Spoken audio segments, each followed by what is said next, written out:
Number গুণ হলো কুন্না নাখুদু মাআল খায়দিন, তারা বিভিন্ন অনর্থক কথা বলবে, মানুষের মন নষ্ট করে দিবে, ইসলামে আঘাত দেওয়া কথা বলবে, বিভিন্ন বাক বিতণ্ডায় সর্বদা লিপ্ত থাকবে, খায় দেয় কোনো কাম নাই, ঘন্টার বা ঘন্টা চার দোকানে কাটায়, আর মুসলমানদের বিরুদ্ধে কথা বলে।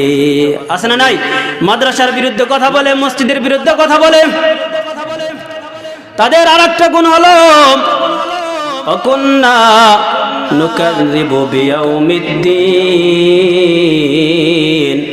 জাহান্নামীরা বলবো জান্নাতীরা আমরা কিয়ামত যে সত্য, উলামায়ে কিরাম যে বলতো আমরা এটা বিশ্বাস করতাম না, কিয়ামত দিবসকে বিশ্বাস করতাম না।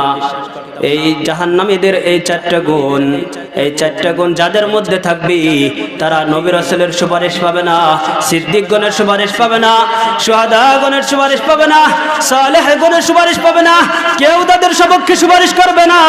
আস্তে আস্তে তাদের ঈমান চলে যাবে, ঈমান যেতে যেতে জাহান্নামের আসামি হয়ে যাবে। আর যদি ঈমান থেকেও থাকি তাহলে কত কোটি হাজার বছর জাহান্নামে জ্বালাবে। জাহান্নামে জ্বালার পরে রব্বে করিম ধুয়ে মুইছে তারপরে জান্নাতের মালিক বানাবেন। কিন্তু শাফাআত যে পাবেন আমার কথা না, রব্বে করিম বলেন ফামা তানফাউহুম শাফাআতুশ শাফিঈন।